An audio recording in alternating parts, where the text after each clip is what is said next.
we learn about philosophy of mathematics, we must know about definition of philosophy. First, definition of philosophy. The word philosophy comes from the Greek philosophia, which means love of wisdom. The word philosophia is a form of the word philos or love or philia or friendship and attracted to, and the word sophos, wisdom, knowledge, skill, experience, practically, and intelligent. The term philosophia was first used by Pythagoras.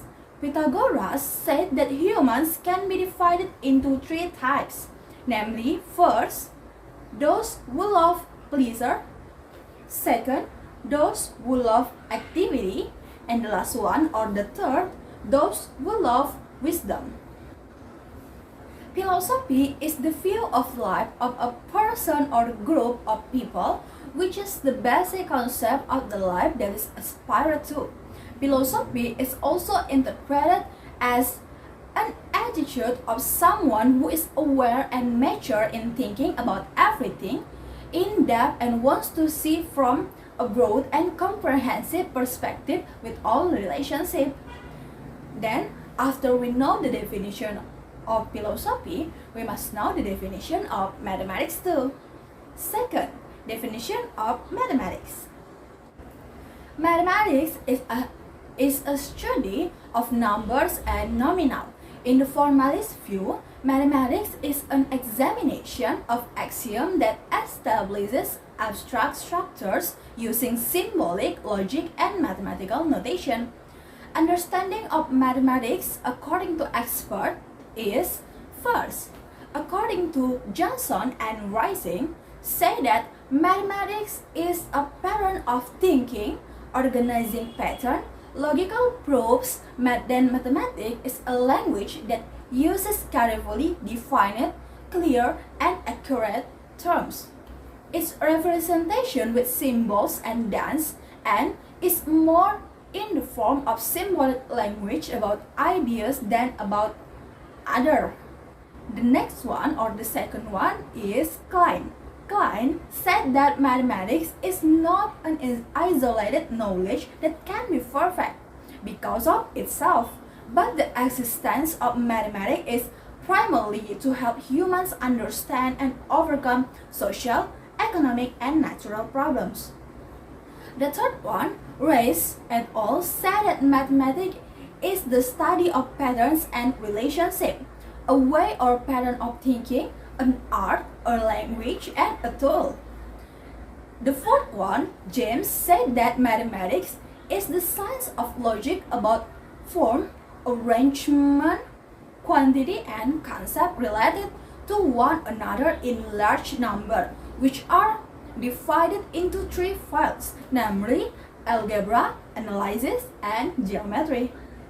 In conclusion, mathematics is a science that learns about calculations, studies and uses reason or one's thinking ability logically and with a clear mind.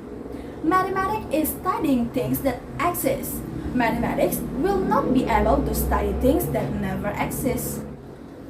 Okay, now after we know about the definition of mathematics, we go to definition of philosophy of mathematics. Third, philosophy of mathematics. Philosophy of mathematics is a branch of philosophy that aims to reflect and explain the nature of mathematics. The philosophy of mathematics is basically a reflective thought towards mathematics. The role of the philosophy of mathematics is to demonstrate a systemic and absolutely secure basis for mathematical knowledge, devoted to mathematical truth. For Pythagoras, mathematics is very important to understand philosophy. Plato argued that geometry was the key to attaining philosophical knowledge and truth.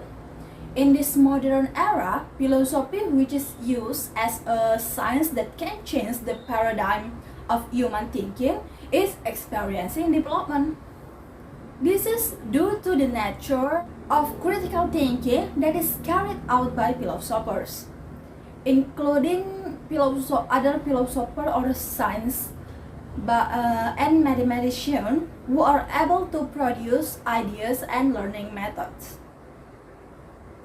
Therefore, general philosophy and philosophy of mathematics have historically can be complementary. The view of philosophy of mathematics, according to experts, there is some view, like first from Plato's view. For Plato, what is important is the task of the mind to distinguish the appearance from the social reality.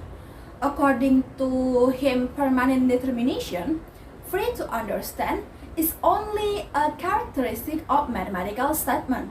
For Plato, mathematics is not the idealization of certain empirical aspect, but as a description of the reality. Second one is Aristotle's view. For Aristotle emphasized finding a permanent and real world of ideas rather than an abstraction of the visible world. The third one is Leibniz. Based on Leibniz, each proposition in the last analysis is in the form of a subject predicate. According to him, all may say that the proposition need to be true for all objects, all possible occurrences, or by using the phrase in all possible words. The next one is Kant. Kant defined proposition into three classes. First, analytical proposition. Second, synthetic proposition. Third, arithmetic proposition and pure geometry. The last one is Pythagoras.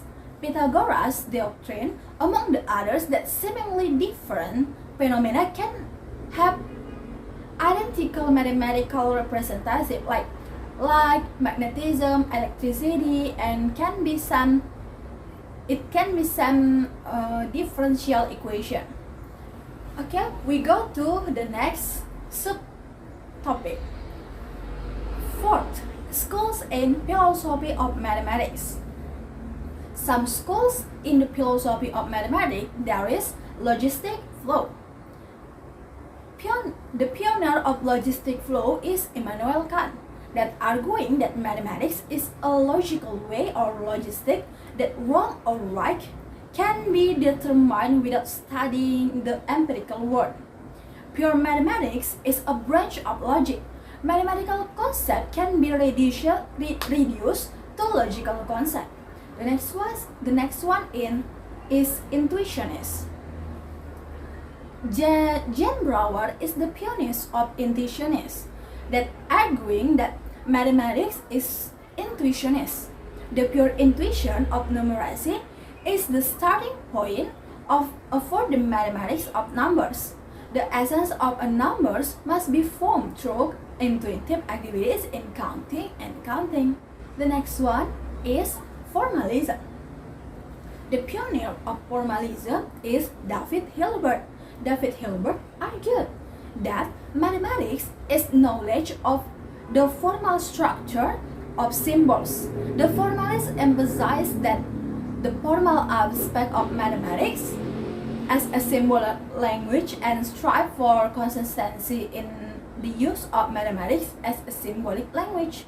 The formalists dispute the flow of logistic and argued that problem in logic had absolutely nothing to do with mathematics. We go to the next subtopic, axiology of benefit or mathematics.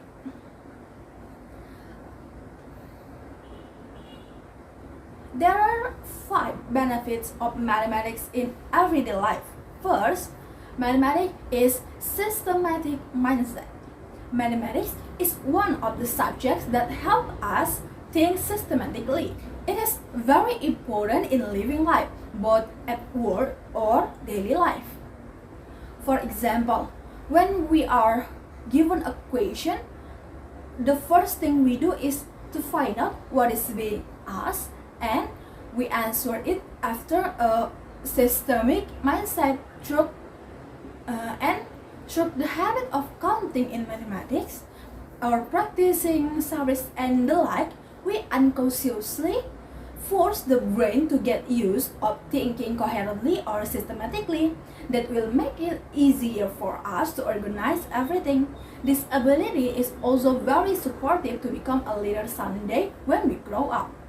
The next one is logic thinking is more developed.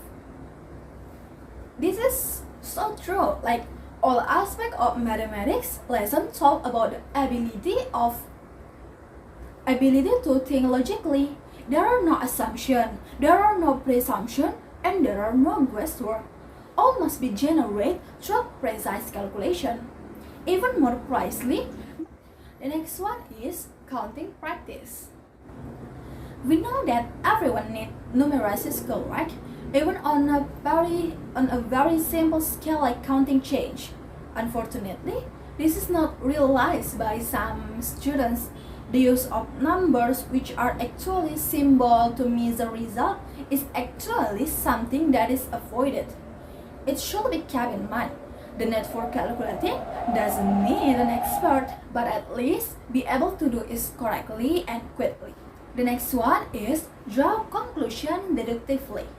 Mathematics is often referred to as a deductive science. That is, mathematics helps a person in drawing conclusions based on general patterns. This will familiarize our brain to think objectively. The ability to think objectively is again one of the many soft skills that are resolved after all the fields of work. In addition, by frequently completing mathematical exercise in the form of logical case, we will get used to think rationally and objectively. The last one is be careful and patient. Mathematics lessons are full of complex and long questions, right? That in mathematics question, things are certainly require a patience in completing it, especially if we experience an error in one of the steps. Like maybe we must to repeat all the steps in counting process from beginning. We must have patience for that. A person who is accustomed to solving complex mathematical problems can develop into a more thorough, careful, and patient person. This condition can be born through familiarization with math problem. I think that's all that I can explain in chapter 1, Philosophy of Mathematics. Please forgive me if I had a mistake in my pronunciation or in my explanation. I hope I will be better in the next chapter. Thank you and good day.